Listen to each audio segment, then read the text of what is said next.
Dahil nga po sa paulit-ulit na pagtanggi ni Naoya Inoue na lumaban nga po sa bansang Amerika, mga title belt nanganganib nang mawala. And bago tayo magpatuloy mga kaibigan, please huwag mong kalimutan mag-like and subscribe and pa-hit na rin po ng notification bell.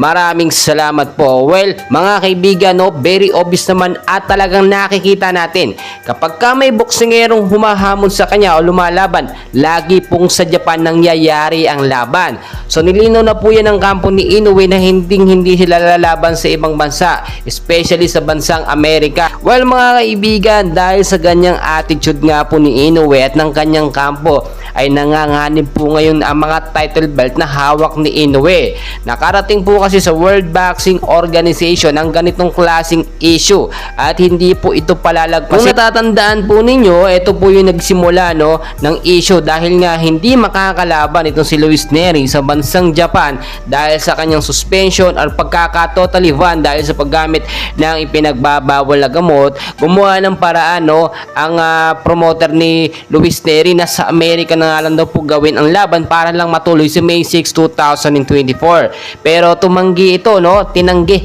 ng kampo ni Inoue na hindi sila lalaban sa bansang Amerika dahil baka daw sila ang dugain doon or maging benta yung laban.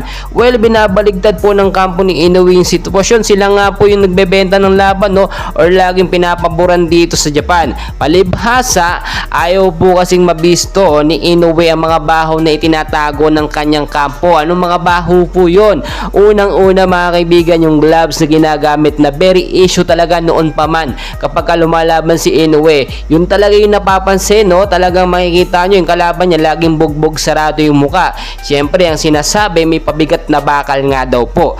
Bukod pa po dyan, yung itinuturok nga po, no, na pain reliever na may content nga daw po ng cannabis, no, ipinagbabawal na gamot bago lumaban. Yung itinuturok po na yun, hindi po yun mga kaibigan, no, pain reliever. May laman po yun, no, karga na pampalakas po o pampahay dun sa boksingero para hindi agad mapagod.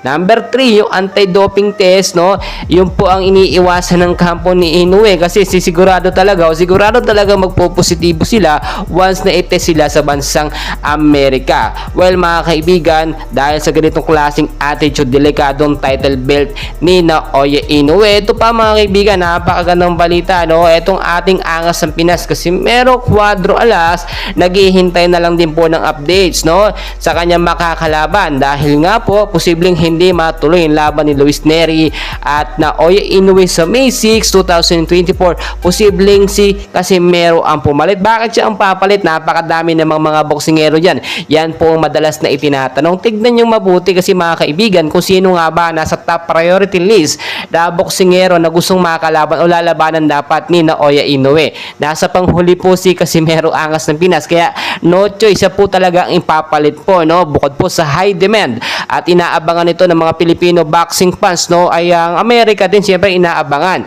Big fight po nga po ito na maituturing at talagang napaganda pa yung pagiging biglang palit ni Casimero kung sakasakali dito kay Luis Nery. So patuloy ko po kayong i-update mga kaibigan and please wag kakalimutan mag-like and subscribe